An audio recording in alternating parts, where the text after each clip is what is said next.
Jadikan hanya aku satu-satunya sembara dari sembelihnya. Halo sobat kons gua, gimana kabarnya anjay? Baik lagi sama gua Bong ya. Seperti biasa di video kali ini gua bakal ngebahas alur cerita film yang berjudul Memories of Murder. Film yang dirilis pada tahun 2003 ini menceritakan tentang kisah nyata yang terjadi di negara batu es Korea. Memories of Murder sendiri diambil dari kisah nyata tentang pembunuhan berantai pertama yang terkonfirmasi di Korea Selatan dengan periode kejadian antara tahun 1986 hingga 1991 di Hwaseong, Provinsi Gyeonggi. Sudahlah, daripada kebanyakan opening nanti jadi gak seru ceritanya. Oke, kalau gitu langsung aja kalian siapin rokok cengkeh 2 bungkus, kopi kapal api 2 kardus, karena kita bakal masuk ke alur ceritanya.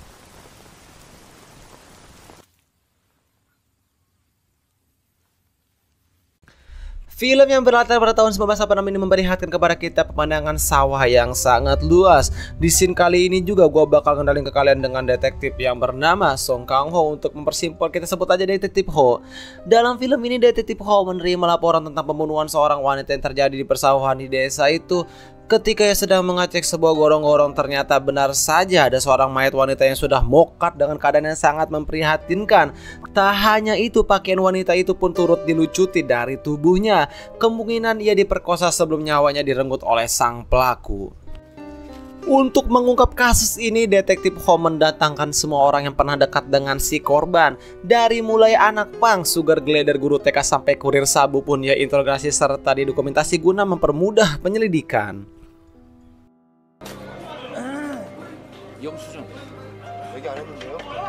Belum kelar kasus pertama, kasus baru pun bermunculan. Kini detektif Ho dan tim kepolisian dibuat sibuk dengan kasus kriminal yang terjadi. Di sisi lain, detektif Ho dipertemukan dengan sebuah jejak kaki yang dimana jejak kaki itu diyakini bahwa jejak itu adalah jejak pelaku. Tetapi sial yang ketika melakukan olah TKP, para warga pun berkerumun di sana dan membuat kacau tempat itu. Ternyata motif yang dilakukan oleh pelaku sama persis dengan para korban sebelumnya, yaitu tangan, kaki, dan mulut diikat dan wajahnya pun ditutupi oleh sempak. Entah maksudnya apa, yang jelas saat pengidentifikasian tiba-tiba datang sebuah traktor yang menginjak jejak kaki yang dimana jejak kaki itu diyakini bisa memberikan informasi tentang pelaku. Kalau menurut Aing. Singkat waktu, detektif Ho kembali mendapatkan wangsit sebuah foto yang dicurigai sebagai pelaku. Detektif Ho juga mengatakan bahwa ia yakin dengan instingnya dan nalurinya yang tidak pernah salah. Lantas untuk membuktikan pernyataannya itu, kawan sesama polisinya pun memerintahkan detektif Ho untuk menebak sebuah kasus pemerkosaan yang dimana ia harus membedakan yang mana pelaku dan juga kakak si korban.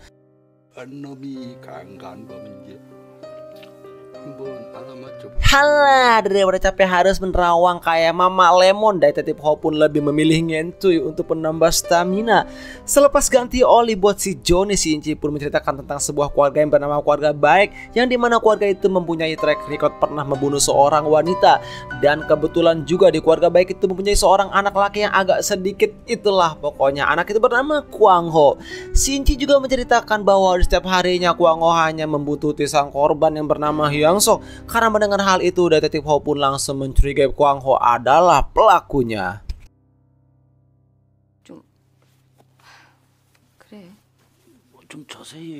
Karena termakan omongan sang istri, detektif Ho pun mendatangi Kwang Ho di sebuah rental PS Mangjuki. Scene kali ini berpindah dengan Kwang Ho yang sudah berganti skin dan detektif Ho pun langsung menginterogasinya. Tetapi Kwang Ho yang mungkin tidak mengerti dengan perkataan detektif Ho, ia pun hanya diam saja. Dan sampai pada akhirnya datanglah rekan detektif Ho yang bernama Kim Roha, sebut saja Kim, yang gak ada angin gak ada hujan langsung mengulti Kwang Ho dengan santuinya dan kembali mengintroduksi Kwang Ho dan menanyakan, "Kamu dimana? Dengan siapa? Semalam berbuat apa?" Alah, kintil malah nyanyi. Coba aja kita next lagi ceritanya. Pada scene kali ini kita dipertemukan dengan seorang wanita yang sedang diikuti dengan seorang lelaki, di mana wanita itu mencurigai bahwa si lelaki itu adalah pelaku penculikan sekaligus pembunuh para wanita di kasus yang sedang hangat ini. Karena ketakutan, si wanita itu pun terjatuh ke dalam semak-semak, dan secara kebetulan detektif Ho pun datang dan langsung mengulti si pria itu.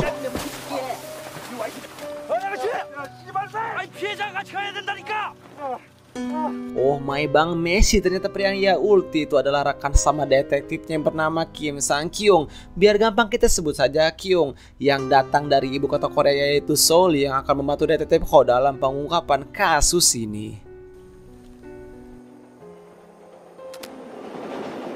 Singkat waktu, Kwang Ho yang sedang enak-enaknya nonton film drakor, ia kini kembali diajak podcast. Detektif Ho mengatakan jejak yang ada di TKP adalah jejak sepatu milik Kwang Ho yang dimana, tapi karena mungkin Kwang Ho merasa tidak bersalah, ia pun terus mengelak bahwa ia tidak melakukan pembunuhan itu. 증거까지 다 나왔는데 이게 어디서?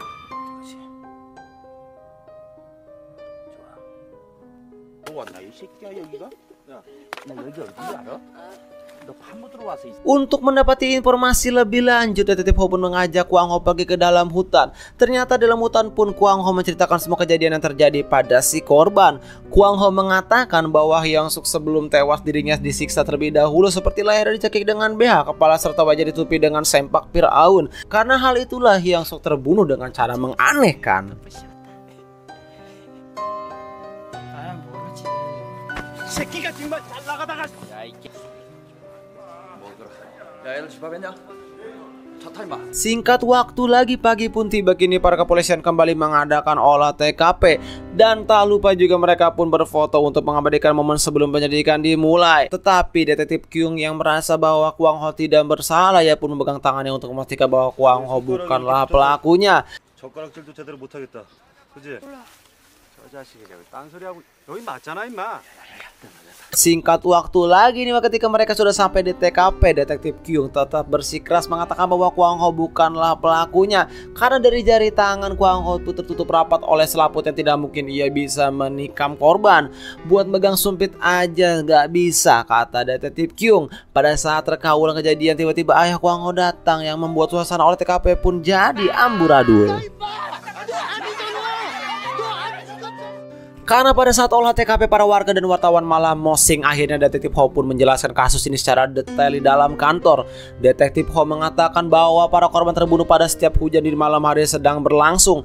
Tak hanya itu, pelaku pun mengincar para korban yang berbaju merah, di mana pada kasus sebelumnya pun para korban sangat kebetulan sekali mengenakan baju merah saat kejadian naas terjadi. Kisah kembali berfokus kepada detektif Kyung yang sedang asruk-asrukan diruyuk bersama dengan beberapa manglisi yang membantu dalam tugasnya. Dan ternyata pencarian itu pun membuahkan hasil. Kini detektif Kyung menemukan seorang korban wanita lagi, yang dimana semua para korban itu terbunuh dengan cara yang sama seperti korban lainnya. 방법 자기 노하우가 확실해요. Yalah, kebanyakan mikirin kasus malah jadi oleng. Mending santuy dulu nggak sih sambil mamam daging di warung abahnya si Kwang Ho. Ternyata kedatangan para polisian itu bukan hanya sekedar mamam doang, tetapi mereka pun memberikan sepatu bermerek Nike Ardila kepada Kwang Ho sebagai bentuk minta maaf karena kemarin sepatunya dibuang karena bau ikan peda. Tak hanya itu, detektif Kyung pun kembali mengatakan bahwa Kwang Ho bukanlah orang yang dicari dan hanya membuang waktu saja bila terus berfokus kepada Kwang Ho. Biar makin enjoy santuy kalem, mereka pun merefreshingkan diri dengan cara minum sirup marjan sampai oleng. Lagi enak-enaknya oleng, detektif Ho pun mengolok-olok detektif Kyung dengan mengatakan, "Yung, mending beli VMAX buat login Oyo nanti malam." Mendengar hal itu, Kyung yang kasar pun berkata, "Monyet." Karena masalah itu mereka pun hampir saja gelut pas lagi oleng-olengnya. Tapi kejadian itu pun dicegah oleh terbangun abah detektif yang sembari oleng mengatakan bahwa besok akan turun hujan. Jadi pihak kepolisian harus selangkah lebih depan untuk menangkap pelaku. Apa iya, bah? Scene beralih dengan rencana si abah detektif yang membuat jebakan dengan umpan Ciwi yang memakai baju merah.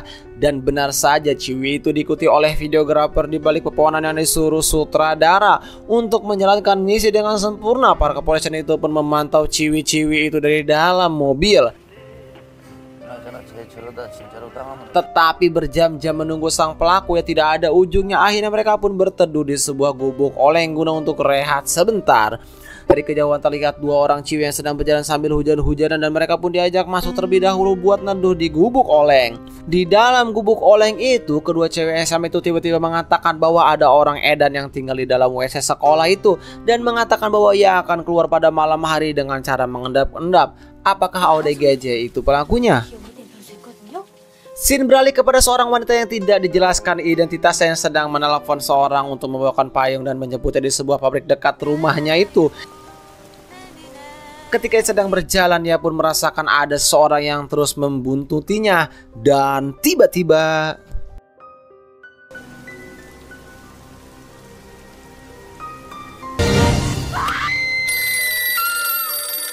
pada saat penyelidikan, detektif Kyung mengatakan bahwa korban itu diincar dari arah pabrik batako dan jasadnya pun diseret sejauh 400 meter dari tempat kejadian. Karena hal itu, para kepolisian pun mencurigai bahwa pelaku pembunuhan adalah salah satu karyawan yang bekerja di pabrik batako itu. Dan detektif Ho juga mengatakan bahwa di setiap kasus pemerkosaan pasti ada sehelai dua helai rambut pelaku yang tertinggal di tubuh si korban. Tetapi ternyata tidak ada satupun rambut tertinggal di tubuh si korban ataupun di TKP. Jadi kesimpulannya pelaku pemerkosaan sekaligus pembunuhan tidak memiliki rambut alias gundul. Karena prasangka saja tidak cukup, pihak kepolisian pun bekerja sama dengan sebuah perusahaan penyiar radio. Kok bisa Bang Messi join perusahaan radio? Jadi gini adik-adik, di setiap pembunuhan itu terjadi ternyata pelaku sering merequest lagu Cinta Satu Malam, yang dimana ketika lagu itu diputar dan dibarengi dengan turunnya hujan, sang pelaku pasti meluncurkan aksi kriminalnya. Entah apa maksud yang jelas, dengan cara itulah pelaku melakukan aksinya. Kisah berfokus kembali kepada detektif Ho yang sudah mumet dengan kasus yang tidak ada ujungnya ini. Ia pun menceritakan keluh kesah kepada istrinya. Istrinya mengatakan jika kasus ini tidak sama sekali ada titik terang, alangkah baiknya pihak kepolisian bekerja sama dengan tukang syariat agar mempermudah jalannya penyelidikan. Karena menurut detektif Ho, masukan sang istri sangatlah manuk akal. Ia pun dengan gercep mendatangi tukang syariat yang diceritakan oleh istrinya. Tukang syariat itu memberikan sebuah jimat berupa GPS alam gaib yang berguna untuk mendeteksi keberadaan sang pelaku. Setelah mendapatkan jimat itu, detektif Ho dan rekannya mulai menjalankan ritual yang sangat aneh di tempat kejadian perkara. Lalu detektif Ho pun memerintahkan rekannya untuk mengambil segenggam tanah yang dicampur dengan sedikit air dan dituangkan di atas kertas. Yang dimana kertas itu ketika sudah terbersihi dengan tanah, kertas itu akan muncul wajah sang pelaku. Sangat tidak manuk akal. Setelah ritual itu dilakukan, tak lama terdengar suara seorang yang mendekat ke arah mereka dan mereka pun langsung bersembunyi karena tidak ingin ketahuan oleh sang pelaku. Ternyata itu adalah detektif Kyung yang mendatangi TKP tersebut. Mereka berdua pun mengira bahwa detektif Kyung lah pelakunya, tetapi tak lama kemudian datang seorang pria dengan tiba-tiba membawa tameng milik wanita, yang dimana tameng itu disusun sedemikian mungkin dan ia pun segera melakukan jurus colai bayangan.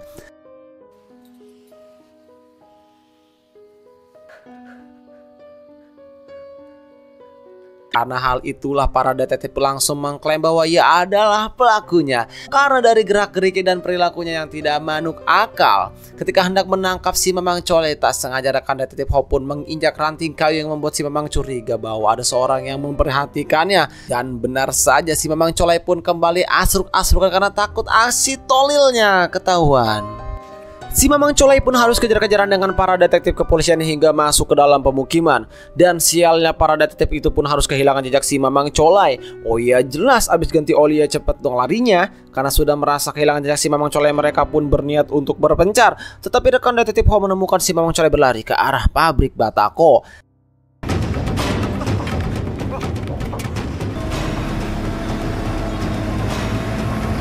Ketika mereka sudah sampai ke dalam pabrik batako, para detektif itu pun dibuat kebingungan karena namanya pabrik ya banyak orang kan. Hingga akhirnya detektif Kyung yang sudah capek bercampur emosi, ia pun mengambil sebuah toa dan memerintahkan semua pekerja untuk berhenti bekerja sementara. Hingga akhirnya ia pun diketahui oleh detektif Ho yang melihat jenis sempak yang tidak wajar yang dikenakan oleh si Mamang Colai. Dan rekannya pun langsung mengulti si Mamang Colai dan langsung memborgolnya.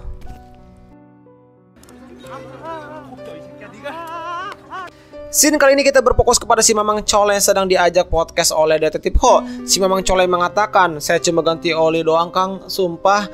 Tapi karena ganti oli yang sangat tidak wajar ditambah lagi dengan sempak yang dikenakannya juga tidak wajar, ia pun dicurigai sebagai pelaku yang dicari selama ini. Karena mengetahui si Mamang Colai ini sudah mempunyai istri dan juga anak, para kepolisian itu pun menggeledah sisi rumah si Mamang Colai. Betapa mengejutkannya saat ditemukan beberapa majalah dan foto-foto dewasa di rumahnya si Mamang Colai, yang dimana hal itu sangatlah tidak manuk akal untuk seorang yang sudah berumah tangga. Pada pagi harinya, para teman sepabrik batakonya pun berdemo untuk kebebasan si Mamang Colai. Tetapi pihak kepolisian tetap menahan si Mamang Colai untuk mendapatkan informasi lebih lanjut. 정식 발표는 Kisah berfokus kembali lagi dengan si Mamang yang sudah oleng akibat diajak podcast oleh Detektif Ho.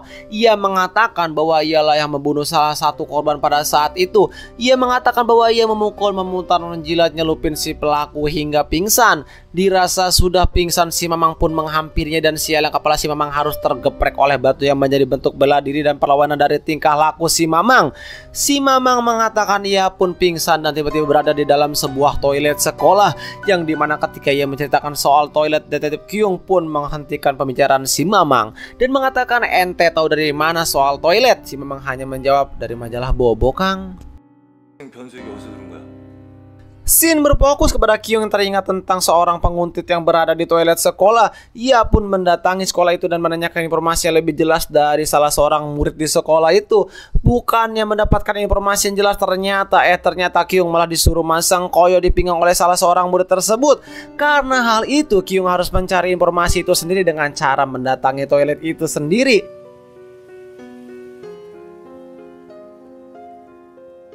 Ketika ia berjalan menuju toilet itu, ia pun dikejutkan dengan salah seorang guru yang sedang boker. Dan guru itu mengatakan, situ polisi apa mau ngintip mas? Ucapnya. Setelah dituduh ngintip, akhirnya si guru percaya bahwa Kyung adalah seorang detektif. Dan si guru itu mengatakan bahwa yang dicari oleh Kyung adalah seorang wanita yang bertempat tinggal di ladang pertanian Bako Oleng yang tidak jauh dari toilet sekolah itu.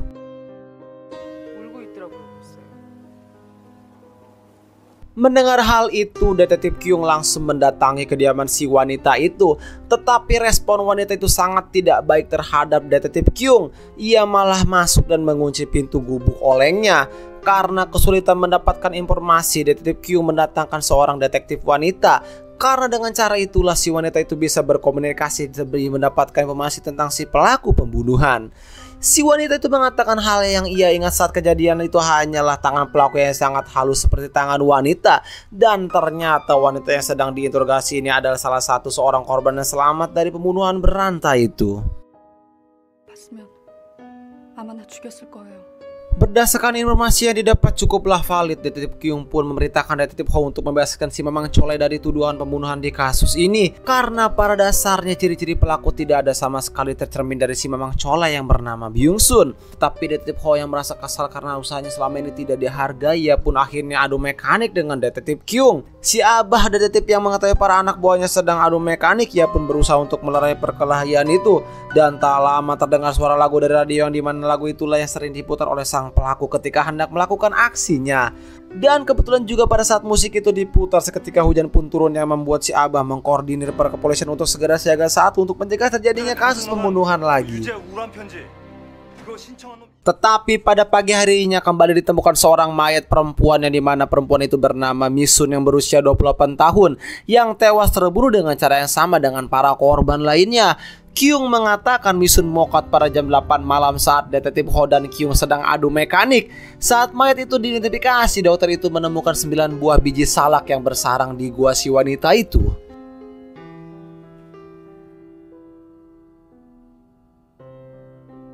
Di sisi lain, akhirnya para pihak kepolisian mendapati sebuah informasi mengenai alamat dari si pemutar lagu dari sebuah perusahaan radio itu. Dengan gercep alias gerak cepat, Detektif Ho dan Detektif Kyung menyatroni rumah tersebut. Ternyata nama si request lagu itu bernama Park Hyun Gyu yang bekerja di sebuah pabrik selkon yang tak jauh dari rumahnya.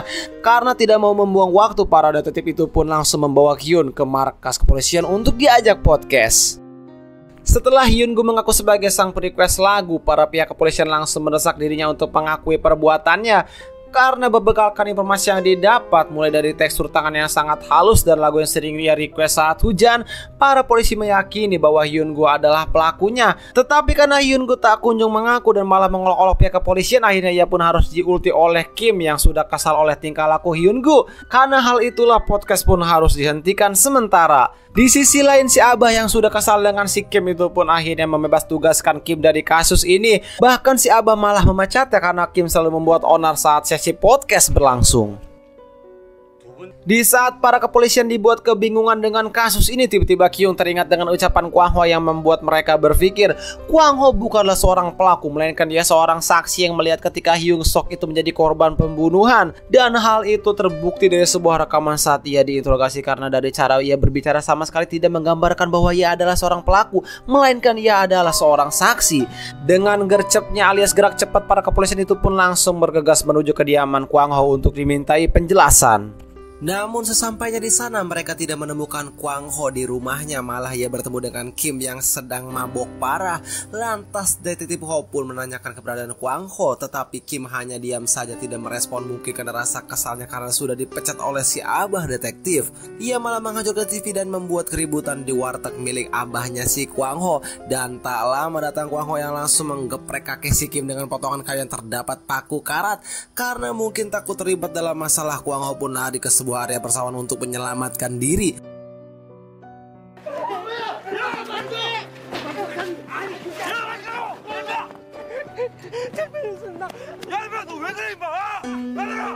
Tetapi setelah mengetahui bahwa para kepolisian tidak akan menangkapnya, Kwang Ho pun buka suara untuk menjelaskan tentang pembunuhan yang ia lihat saat Kyung Sok menjadi korban. Tetapi saat Kyung menunjukkan foto Hyun Go, Kwang Ho malah menjawab hal yang tak seharusnya ia jawab. Dan tak lama datang segerombolan pemuda yang kembali menyerang karena ulah Kim yang tolil. Karena hal itulah Kwang Ho kembali berlari ke arah rel kereta untuk menyelamatkan diri dari keributan itu. Tetapi namanya orang udah error bawaan dealer, akhirnya Kwang Ho pun tewas tertabrak kereta yang melintas. Pada akhirnya pihak kepolisian pun harus kehilangan informan sekaligus saksi yang melihat pembunuhan yang terjadi di kotanya itu.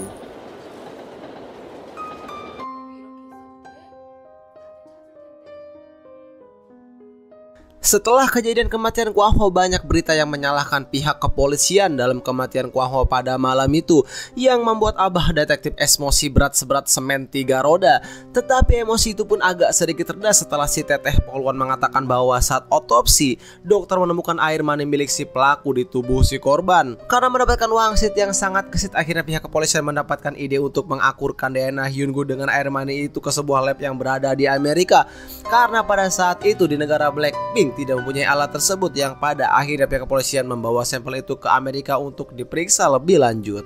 Sembari menunggu kabar dari kedokteran Amerika, si abah memerintahkan Kyung untuk mengawasi pergerakan Hyun Go 1x24 jam sebelum hasil itu keluar. Tetapi di sisi lain ternyata luka yang dialami Kim sejak insiden penggeprekan itu terjadi, pada akhirnya ia harus kehilangan kakinya. Dokter mengatakan jika tidak diamputasi, kaki si Kim akan mendapatkan pembusukan yang sangat fatal. Maka dari itu Kim harus merelakan harus kehilangan kakinya karena ulahnya sendiri. 이거 수술 동의서니까요. 읽어보고 서명하시고요. Kisah kembali berfokus kepada Kyung yang diperintahkan untuk mengawasi setiap pergerakan Hyun Go sebelum hasil tes itu keluar. Karena faktor ngantuk terus ketiduran, pada akhirnya Kyung harus kehilangan jejak Hyun Go yang telah pergi menaiki oplet entah kemana. 지금 박윤기가 2시간째 집에 안 들어오고 있습니다. 버스 탄 데서 그놈 집까지 6정거장이니까. Yang jelas si pembunuh itu kembali mendapatkan korban, yang dimana saat pembunuhan itu terjadi dibarengi dengan kehilangan jejak Hyun Go, Kim yang sudah kepalang kesal pun bergegas pergi ke rumah Hyun Go dan langsung menjebret tangkuraknya dan menggiring Hyun Go ke sebuah rel kereta untuk melampiaskan kekesalan dan kecurigaannya terhadap Hyun Go. Tak hanya itu, Kyung yang sudah gelap mata hampir saja menjedor Hyun Go yang sudah tidak berdaya. Tetapi hal itu tergagalkan oleh detektif Ho yang membawa sepucuk surat cinta dari Amerika yang ditunggu-tunggu selama ini.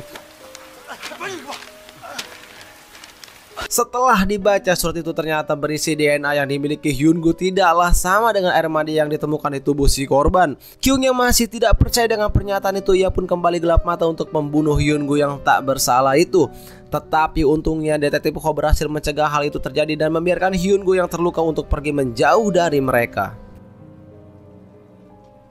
Daripada gua ngebuat kalian penasaran siapa dalang dari kasus pembunuhan berantai ini, oke, biar gua kasih tahu ya, ternyata pembunuh yang sebenarnya bernama Lee Chon Jae. Dia juga mengaku telah melakukan pembunuhan sebanyak 15 kali, termasuk pembunuhan berantai di kota Hwaseong antara tahun 1986 hingga 1991. Dan dari semua pernyataannya, Lee juga mengklaim telah melakukan lebih dari 30 kali pemerkosaan kepada para wanita-wanita di Korea Selatan, sehingga pada akhirnya para polisi pun menjatuhi hukuman penjara seumur hidup kepada Lee, si pembunuh berantai. Semangat kali ngasih